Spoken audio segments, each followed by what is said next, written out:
Excuse me madam. Yes. Doctor சிவாவை meet பண்ணணும். நீங்க? ஒரு ஃப்ரெண்ட் ராதாகிருஷ்ணன் வந்திருக்காங்க. ஒரு நிமிஷம். இந்த ஃபைல் எல்லாம் நான் செக் பண்ணிட்டேன். Excuse me. ஹலோ சார், உங்களை பார்க்கறதுக்காக ராதாகிருஷ்ணன் சார் வந்திருக்காரு. வர சொல்லுங்க. ஓகே சார், நீங்க உள்ள போலாம். தேங்க்ஸ். ராதாகிருஷ்ணன் சார் வந்திருக்காங்க. என்ன விஷயமா? தெரியல, வந்தாதான் தெரியும். Excuse me.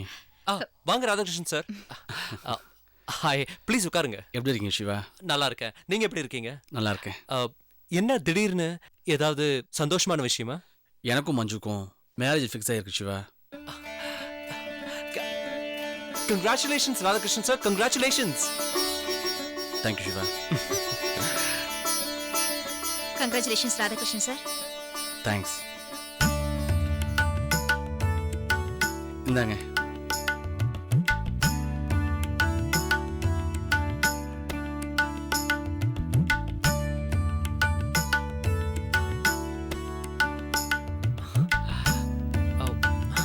Very nice invitation.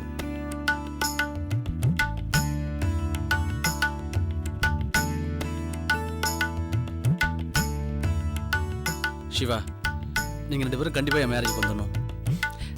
நாங்கள் இல்லாமலா? அப்புறம் மீனாவுக்கு நான் தனியாக இன்விடேஷன் கொடுத்துட்றேன். மீனா இப்போ எங்க வீட்டில் தான் இருக்காங்க. கூடவே பெரியாத்தாவும் இருக்காங்க. கூடவே இருந்தா ட்ரீட்மெண்ட்க்கு ஈஸியா இருக்கும் தான் இப்படி ஒரு ஏற்பாடு. Very good Siva. ஆமாம், நீங்கள் 2 பேரும் எப்படி மேரேஜுக்கு வருவீங்க?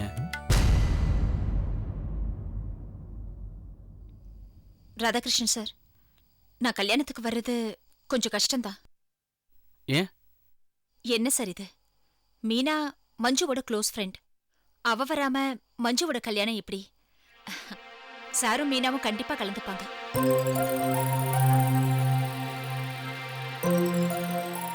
உங்களை நினைச்சா ரொம்ப பெருமையா இருக்குங்க. உங்களை எப்படி பாராட்டுறதுன்னு தெரியல. பாராட்ட வார்த்தையே இல்லை. பாரோ, ராதாகிருஷ்ணன் சாருக்கு ஏதாவது டீ ஆர் காஃபி ஏற்பாடு பண்ணு. இதை கொண்டு வரேன்.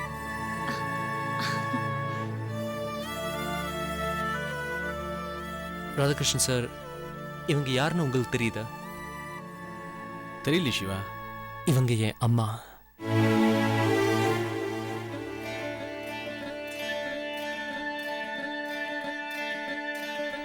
அம்மா, இவங்க ஏசி ராதாகிருஷ்ணன் சார். வணக்கம். வணக்கம்மா.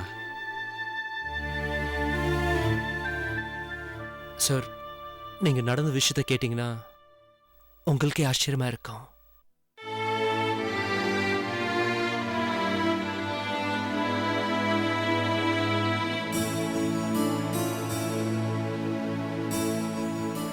இந்த மாதிரி ஒரு பிள்ளை உங்களுக்கு மகனா பிறந்ததுக்கு நீங்க உண்மையிலே பெருமைப்படணுமா?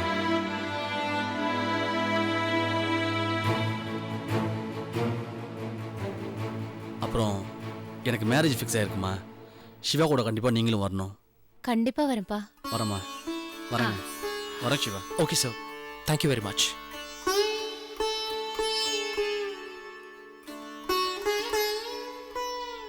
ஃபைல் பார்த்துட்டீங்களா? பார்த்துட்டேன். பாரோ, எனக்காக நீ நிறைய எழுந்திருக்கே பாரோ.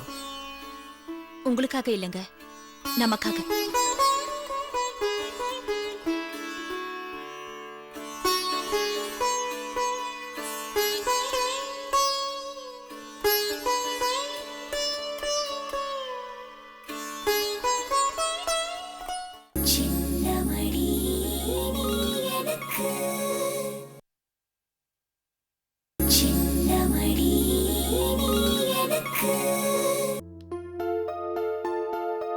உங்க மேல பெருப்பு வர மாதிரி நடந்துக்குங்க. கோபம் வர மாதிரி ஒரு சீனை கிரியேட் பண்ணுங்க. ஒருவேளை அந்த கோபமும் எரிச்சலும் ஒரு நல்ல பலனை கொடுக்கறதுக்கான வாய்ப்புகளும் உண்டு.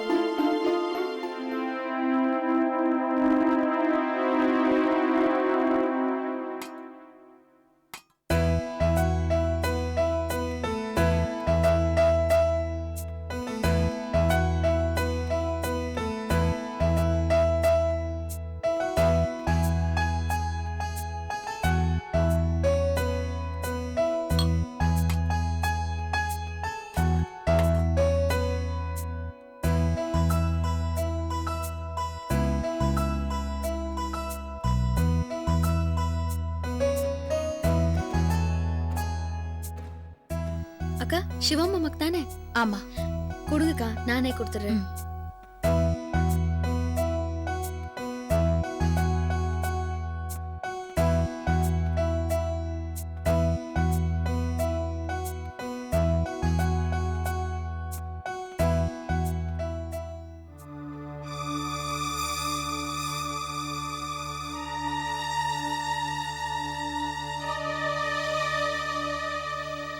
மாமா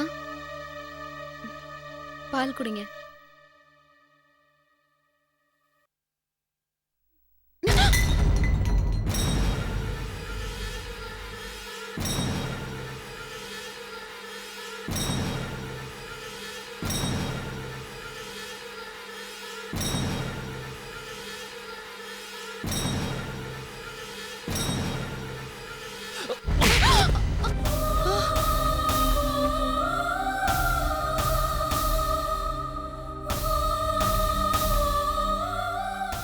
ஒரு சின்ன விஷயம், அது கூட உன்னால பொறுப்பா செய்ய முடியாது. எங்கேயோ கவனத்தை வச்சுக்கிட்டு இங்க கொண்டு வந்து பாலை கீழே போடுற. இது அடுத்தவங்களோட வீடுன்னு பயம் கொஞ்சமாவது இருக்கா?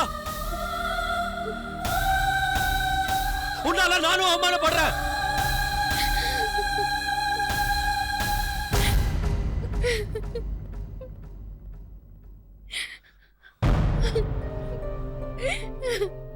இன்னைக்கு நான் ஒரு நல்ல மூடோட வீட்டுக்கு வந்தேன், எல்லாத்தையும் நீ ஸ்பாயில் பண்ணிட்ட. ச்சே.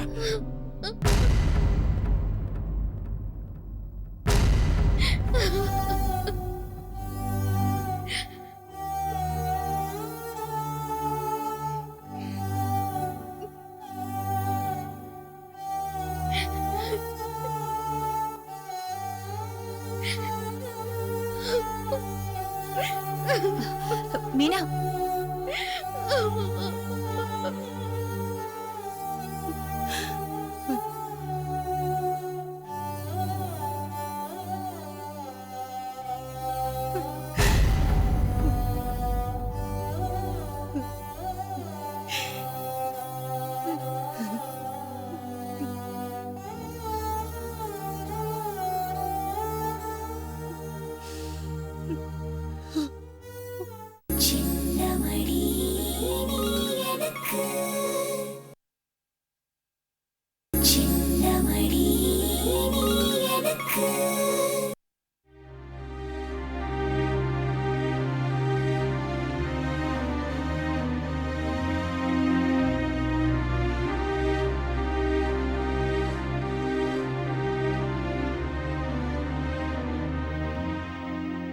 தம்பி, இங்க நின்னு என்ன யோசனை பண்ணிட்டு இருக்கீங்க?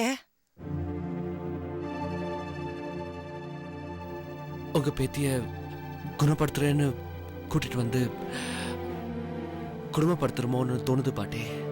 ஐயோ, நீங்க அப்படி நினைக்கிறீங்க? உங்களுக்கு எவ்வளவோ பிரச்சனைங்க. அதோட பார்வதிக்கும் என் பேத்திக்கும் நடுவுல மாட்டிக்கிட்டு நீங்க முழிக்கிறீங்களே, அத நினைச்சாதான் என் மனசுக்கு ரொம்ப கஷ்டமா இருக்கு. இல்ல பாட்டி, மீனா விஷயத்த நான் எப்பவுமே கஷ்டமா நினைச்சதே இல்ல, ஒரு கடுமையா தான் நினைக்கிறேன். அப்புறம் நீ ஏன்பா வருத்தப்படுற? இப்ப நீ செய்யறதா சரி. ஐயா, இப்படி நீ பாசம் காட்டிக்கிட்டே இருந்தா அவ உன்னை மறக்க மாட்டா. ஆமா ஐயா, அவ உன்னை மறக்கணும். ஒரு கட்டத்துல நீ அவளுக்கு புருஷன் இல்லைன்னு தெரியணும். அது தெரிஞ்சதும் அவ அழுது புலம்பணும். அதுக்கப்புறம் நாங்க எல்லாரும் அவளுக்கு ஆறுதல் சொல்லி அவளை ஊருக்கு அழைச்சுக்கிட்டு போகணும். இததாயா நாங்க எதிர்பார்க்கிறோம். என்ன பாட்டி? நல்லா இருக்கு. நீங்க ரெண்டு பேரும் பேசிட்டு இருக்கிறது ரொம்பவே நல்லா இருக்கு. நீங்க என்னங்க நினைச்சிட்டு இருக்கீங்க உங்க மனசுல? நீங்க கோவப்பட்டு கத்துனா மீனா உடனே உங்களை வெறுத்துருவாளா? வெறுக்க மாட்டாங்க, வேதனை தாப்படுவா. தான் தான் ஏதோ தப்பு பண்ணிட்டுதாவும், அவதான் உங்ககிட்ட தப்பா நடந்துக்கிட்டதாவும் நினைச்சு தன்னை தானே நொந்து இன்னும் அதிகமா தான் வேதனைப்படுவா. அதுக்குள்ள பாரு, நீ படுற கஷ்டத்தையும் என் கஷ்டத்தையும் பத்தி. ஏன் கஷ்டத்தை பத்தி எல்லாம் கவலைப்படாதீங்க. இந்த மாதிரி சிச்சுவேஷன்ஸ் எல்லாம் வரும், அதை என்னால தாங்கிக்க முடியுங்கிற நம்பிக்கை எனக்கு வந்ததுக்கு அப்புறம் தான் நான் தைரியமா மீனாவை நம்ம வீட்டுக்கே கூட்டிட்டு வந்தேன். இதுக்கப்புறமும் அத பத்தி யோசிச்சுட்டு இருக்கிறது பிரச்சனைக்கான தீர்வு இல்ல. மீனாவை குணப்படுத்துறதுக்கு என்ன வழி, அத பத்தி மட்டும் யோசிங்க. அம்மாடி, நீ மனசு விட்டு பேசுறது உன்னோட பெருந்தன்மையை காட்டுது. ஆனா உன் நிலைமையை நினைச்சு பார்க்கும்போது ரொம்ப கஷ்டமா இருக்குமா, ரொம்ப கஷ்டமா இருக்கு. பாட்டி, என்னோட கஷ்டம் இவரோட கஷ்டம் அதெல்லாம் பெருசு இல்ல பாட்டி. மீனாவோட கஷ்டம் இருக்கு பாருங்க, அதான் பெருசு. நான் எப்படி என் புருஷன் மேல உயிரா இருக்கேனோ அதே மாதிரிதான் பாவம் மீனா அவ மாமா மேல உயிரையே வச்சிருக்கா. அப்படிப்பட்ட ஒரு பொண்ணு ஒரு சின்ன தப்புக்காக இந்த அளவுக்கு கோவமா பேசினா அவ மனசு என்ன பாடுபடும்? ஒரு பொண்டாட்டியோட ஸ்தானத்துல இருந்து பார்த்தாதான் அவ வேதனை உங்களுக்கு புரியும். ஒரு குடும்பத்துல வந்து உக்காந்துகிட்டு அவங்கள அதிகாரம் பண்றது ரொம்ப அநாகரிகமா தெரியுது. இது மீனாவுக்கு தெரியுதோ இல்லையோ, அது தெரிஞ்ச எனக்கு ஒவ்வொரு நாளும் நரகமா இருக்கு.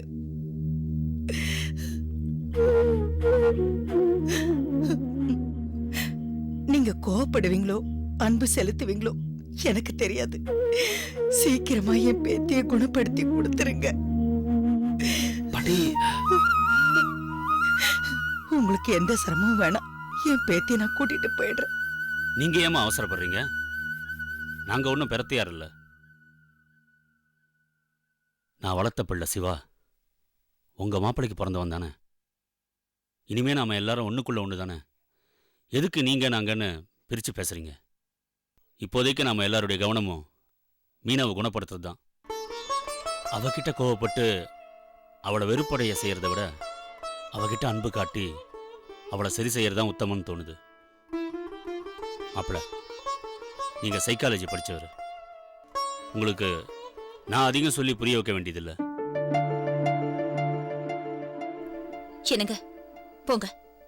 மீனா ரூம்ல உட்காந்து அழுதுட்டு இருப்பா, போய் அவளை சமாதானப்படுத்துங்க.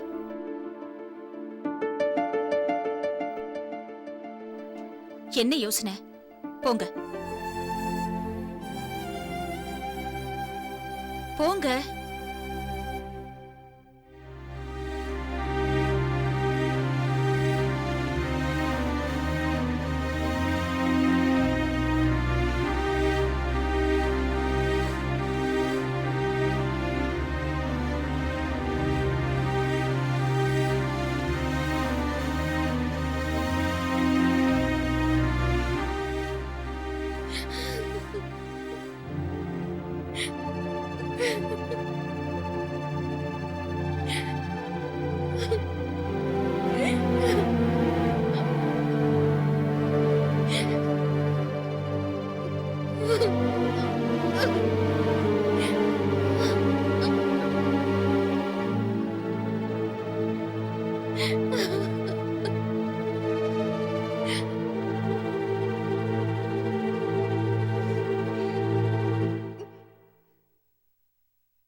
I'm sorry, Meena.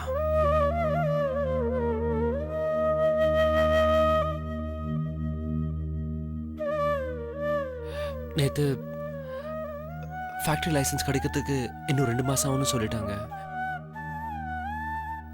அந்த டென்ஷன்ல நான் உன்னை அடிச்சிட்டேன்.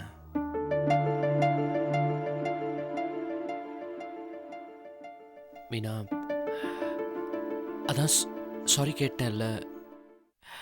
இன்னும் என்ன யோசனை?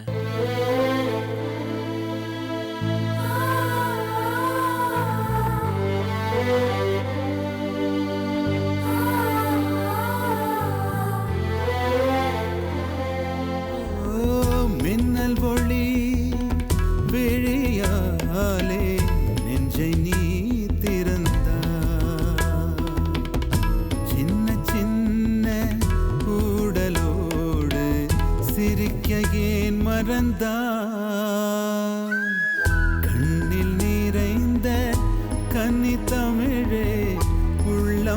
கலங்காதே